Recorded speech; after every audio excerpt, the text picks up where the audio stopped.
Senga Kulanama avuddeyo n'atabuka agambye mwesonyiwe Chosen Becky n'omwagalwa we Essekajja okitegeera nno mukwano Chosen Becky afunye looya nga ye Senga Kulanama akatambi kaakano bye boogera tobiwuliriza busente wazeewoze mulooni oba wazeewoze mulooni still ziba zizugwa obogenda okuzisasula omusajja mwavu guwa mwagala teri yamukwagalira enyindo mbi baawo gye yasiimye teri bataawukana tebaliyo tuyina n'abakulembeze nga bali wano mu ggwanga nga baayawukana dda ekibagatta bukulembeze okitegedde nga baayawula dda ebisenge emyaka 3 egiyise okitegedde Chosen Becky beera ne bbaawo oba mwawukanye bya bulijjo teri kipya abakuvuma nabo batulageko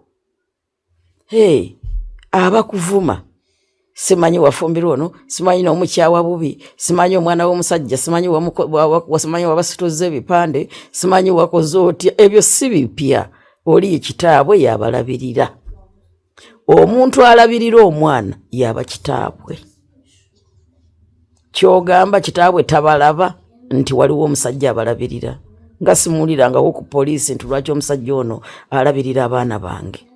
Congratulations fumba dear. Tumaze munange ne tubeera nga ate tuzuula taata w'omwana wa Juliana Kanyomozi okitegeera nno mukwano bangi abasajja be bazze nga bagamba nti oyo ye taata w'omwana wa Juliana Kanyomozi bamusibako okujja n'omuhoozi kaakati no munange senga acid nannyini bwino aleese omusajja omutuufu era nga mbu ye taata w'omwana wa Juliana Kanyomozi gwali mukulabaawo mu bifaananyi yagambibwa okuba nti no ye taata katukuwa akatambi kano.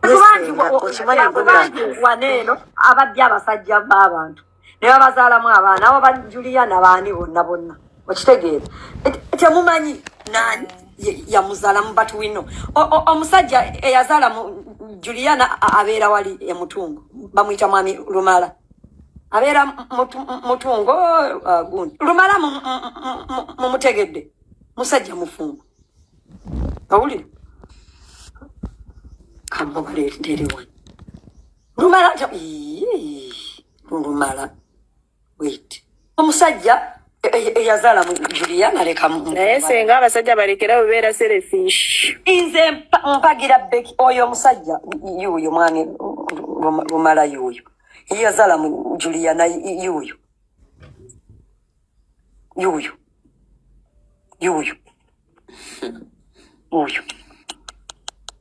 musajja mufumbo kati kambuuze imbu bwe yazina Juliana bwe nalekeraawo omuzina akyamuzinira mukazi we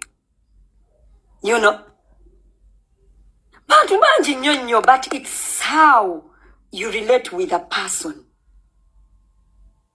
Becky yali asobolera ddala okufuna omuntu n'amudeetinga ne bazaala nga Becky nga atulaga just mukono yes or no. Yes. Kakasa amiri kubanga Becky yesuza asobola okwerabirira. By the way Uganda abanda ba Becky si mwavu ku myaka gye Becky si mwavu owulire era amiri senga yali ayagala Becky no engeri Becky gye yali ayagala amiri n'omukolo Becky yandi mutaddemu sente we Becky yayina chance okwagala Ssekajja mu silence n'atawawaza abantu naye Becky yayagadde okusembya amiri n'amugamba kankusembye era muwagira mu mawulire amalala kisa kya mukama wuno avuddeyo n'atabuka agambye nti nno atalaba nsonga lwaki Shalom yatwaliddwa eruzira mbunga n'amusibisa twogera ku fulufiga yasinga okuba nti nate avuma abantu ku mutimbagano bibino ensonga ya Shalom yabadde terina kyeyetaagisa kumutwala luzira kwawadde kuba tabaganya ate nakubira Junior ne mwegayirira Junior ensonga n'azivaamu ekisinga okunnuma ti poliisi ewuliriza nnyo full figure kyokka nga te full figure y'omu ku bantu abasembayo obutategeera mu Uganda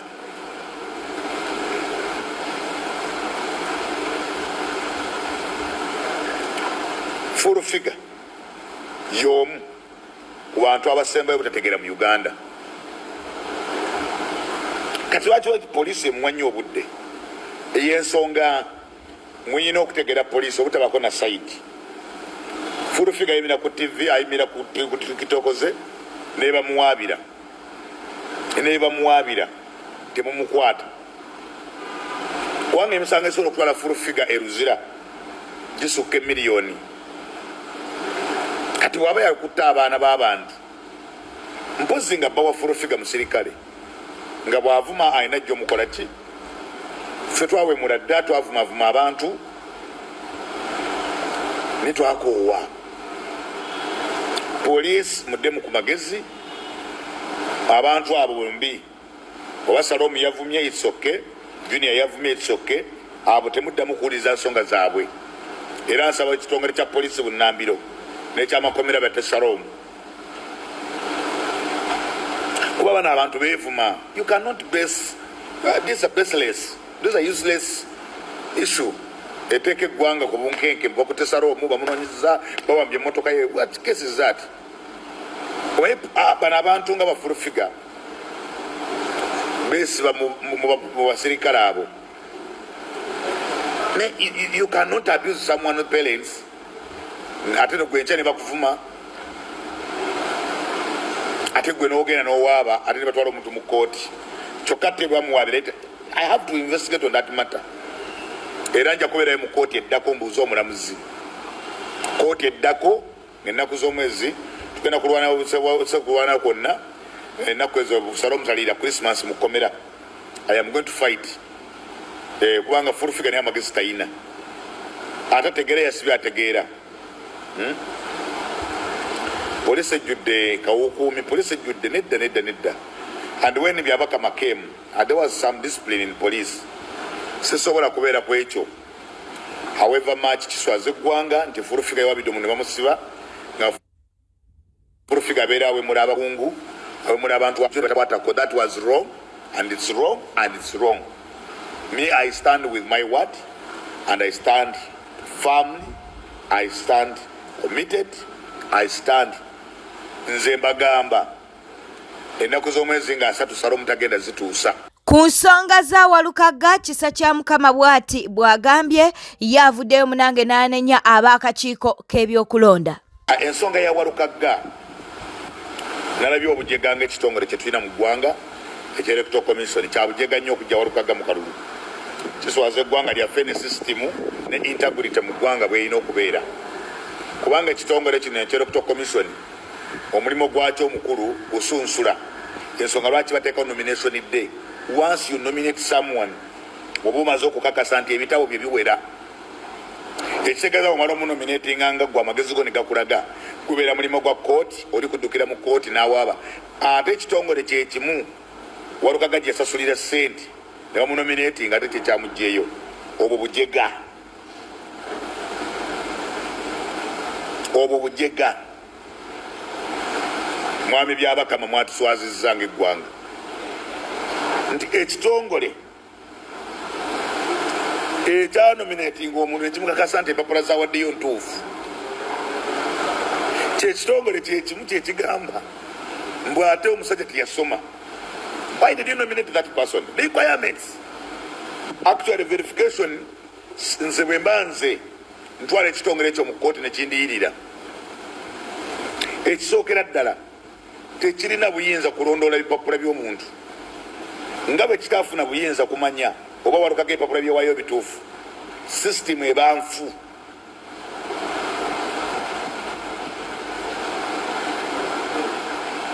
Sisitimu eba nfu. Sisitimu eba nfu. Sente tebaziba zikyaliko ku akawunti brother male okwetereza. Ekitongole ky'electoral commission musaana kukolimirwa. Muli basiru. Murabisizza eggwanga lyaffe ne gavumenti. Anti Kaduka wuno avuddeyo n'abeera ng'ate abuulirira mujja wa Chosen Becky atwogera ku Rashida munnange Chosen Becky gwe yabbako omwami we Ssekajja. Kaakati nno ye Anti Kaduka bw'ati bw'amugambye. Wange naawe kankusibirira entanda. Ssekajja musajja. Ssekajja yagenze oba akyaliwo kubanga namulabye alayira na Quran teyalayidde na bba. Kyendaba nti Bawo still considers you as his wife. By the way, cause yalayidde akutte Quran. Quran kitegeeza that man is a Muslim. So nze kyenkugamba nti basingle mothers tuli bangi ffe tukyagumye gwe nno toyina we watuuse ffe nga batuyiseemu mukwano. Basajja nga batusuubiza bufumbo najja n'akukakasa nti ono ye tagenda ku luno era n'akuyitamu n'agenda. N'omulala najja n'agenda.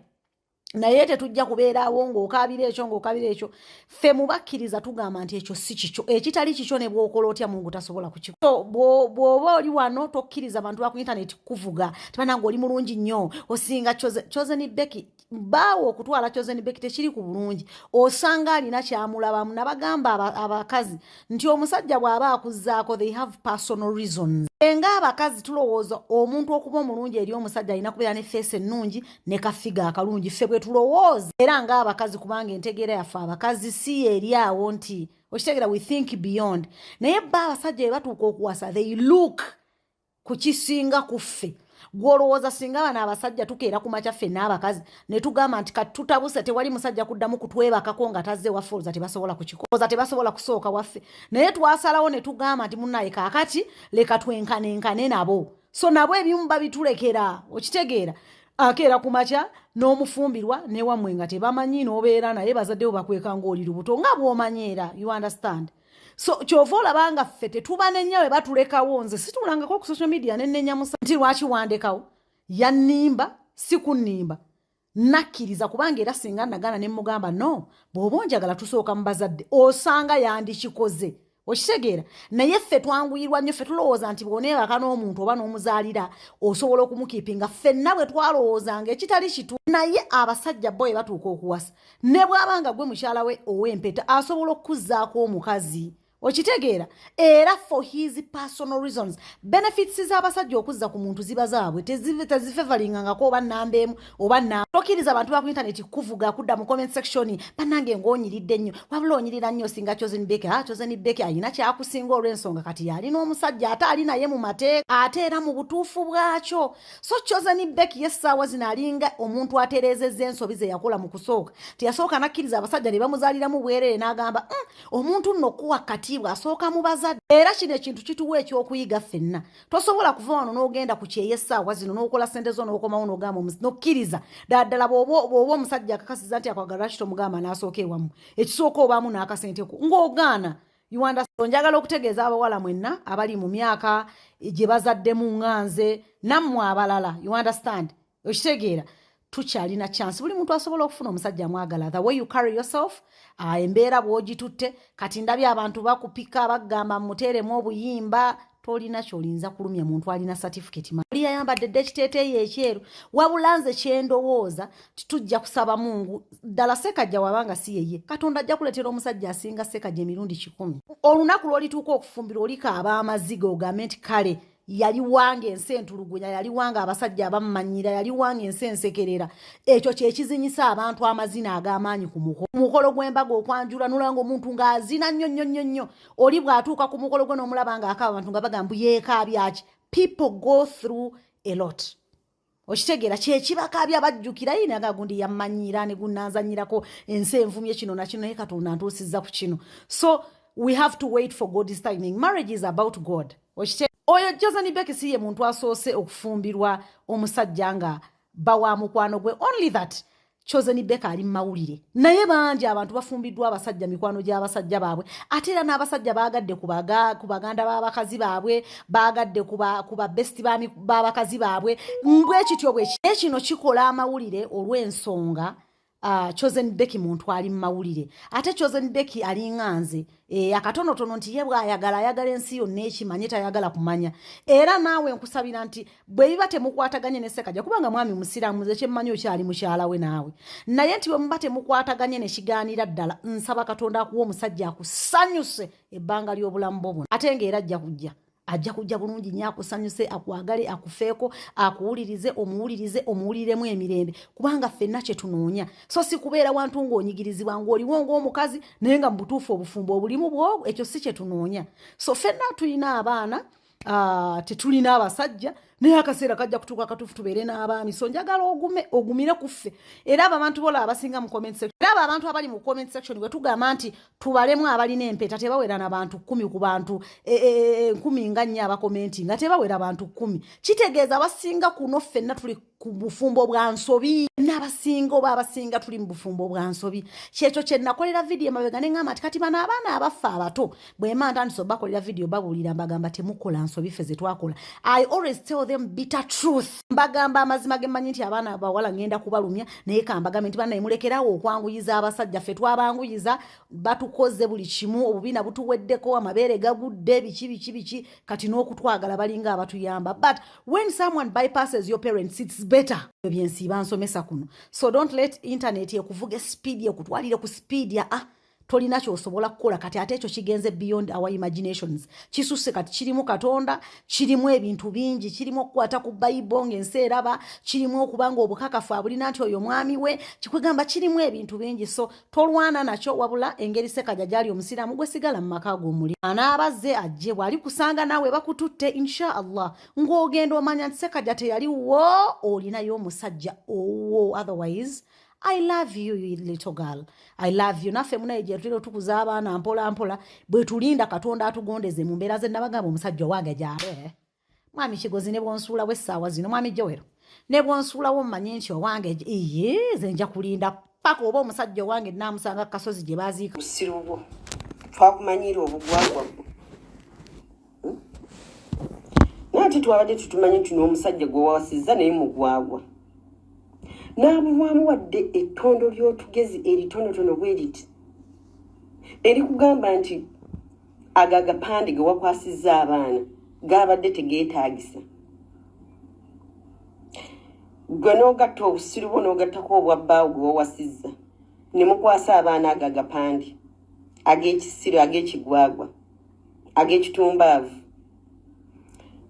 Joseni Beki kimanyi agagapande ge wakwasizza abaana bo ge tugenda okukosa ku few moments later ffe tugenda kubeerawo wano tulinze few moments later tugenda kukwata agagapande ne feesi z'abaana bo ng'abaana bo baakula dda ng'obakwasizza agagapande ag'ekigwagwa tugakozese ffe ba social media artist tugateekeyo nga ne feesi z'abaana bo mweziri abaana bo babeere tormented abaana bo bafune trauma lwa busiru bwo n'ako kabbaako ke wawasizza Joseni Beki yakutte abaana b'Amiri n'abakwasa ebipande ne beekalakaasa mu ddembe baakoze kye tuyita protest marriage oba mmwe mukyali ku protest vote yeno yabadde protest marriage eyalikodingiddwa ne munnira naye Joseni Beki bangi bamwogeredde nti yakoze kikyamu abaana b'omusajja nemma mulinga abataalabyeyo taata wa Joseni Beki n'abasenga ba Joseni Beki temwabalabi tibabaddewo kitegeeze no message yavudde mu lujja lulamba lwe lwakoze kino kitegeeza si basanyufu ku Amiri yazaala mu mwana waabwe abaana bameka n'atabaako kyabawa oyo gwe bayita lubaale w'ebukojja olwaba asituka Amiri nga tonaddamu kugula mmotoka ndala tonnazimba nnyumba ndala toyina kye waakoze kirala sooka osindika omubaka agende ewa taata Joseni Beki bogerezeganya ogende osasula abaana abo otherwise omusajja omumpi omuganda ow'e Masaka taata wa Joseni Beki oyinza okulaba nga nebbina ekkalu olikuba ebiraka byonna byandibadde awo nno naye abaana kukusitula ebipande kwe nakomye okutegeera nze nabagamba okusirika kwa Amiri kugenda kukozesa Joseni Beki ensobi kakati ndowooza mwalabye embaga we yabadde abaana ne basitula ebipande nga bagamba tulye taata omupya naye ensi eno kakati bannange timu nakuzibwa single mother, let us gather here. Twakuzibwa ba single mother ne tukuzibwa abakyala abamuvinga on ne bafuna abasajja abalala ne balekawo bakitaffe. Naye sirabangayo mukazi alina ntegeera ntono nga mukyalo oyo. Sirabangayo mukazi akyayisa mwana taata we. Abakazi abasinga bamuvinga on naye omwana yenna gyakoma okukyawa taata, bino taata teyansomesa, taata yampisa bubi. Mama akugamba taata wo musonyiwe. Taata wo omukisa gwo guli wansi wa bigere bya kitaawo. Naye neewuunyiza Chosen Becky okukwata ebipande n'abiwa abaana babiwanike nga mwe muli n'omwana wa Amiri. Akabonera akalaga nti Amiri tabadde taata mulungi, akabonera akalaga nti Amiri tabadde mulungi eri Chosen Becky, naye nga Amiri takeerangako ku makya kwesamba buvunaanyizibwa nti tajja kulabirira mwana. Naye olw'okuba nti Chosen Becky yakola obwenzi, obukyayi bwonna abuyingiza ne mu baana baneno basobole okubeera nga bakyawa taata waabwe, babeere nga bamuteekako obukyayi. Obwo bukyayi bwennyini tosobola kukwata baana n'obakwasa bipande. Era nga Chosen Becky bwe namugamba, teri muntu agenda kwagala baana abo kusinga musajja yabazaala. Oyo olaba yazaala ebbali, kuba kati aba yazaala bbali, ayina abaana mu Rashida, tabaagadde ayagala ababo ate osige obukyayi mu baana bo. Kakati no Chosen Becky oba kino tebakigambanga, omusajja yenna ng'akuwasizza n'abaana bo tasobola kubaagala nga baana be yeezaalira, kuba alabanga gwazze n'omugugu koze engeri gye weekoledde embaga, okwanjula n'okwekolera, okukyala n'okwekola, buli kimu n'okyekolera kisobola okuba nga kitegeerekeka ne mu kuwanika Bayibuli kwennakomi. Nabagamba bino ebintu birimu ekitali kituufu. Kazi akutte Bayibuli, omusajja akutte Qur'ani. Abaali bakoze ku mukolo letas Gaza di lwe baali bagasa abaagala na muzikiriza bbiri ne muva muzikiti ne mugenda mu church, baagala kutabika walaji mu mata. Naye nga Chosen Becky gye bujja maaso eyo bino ebintu bijja kuvaayo. Ate tolirimba baana nti taata wamwe yabayisa bubi, kuba byonna tubirabye. Era ate internet ebiterese katulinde. Naye nkusaba Amiri tobaako nekyoyogera, sirika ng'era we wasirikira ddala. Bwete tambudde badde mulabi mulungi olakwekubira ku Newspark channel, kankusabire ngo subscribinga o likinga n'okuleka obubaka bwawo mu comment section. Weekuumire kweno yokka, tujja kubeera nga tukwa amawulire gonna ge tuba atufunyeewo. Beera bulungi, weeraba.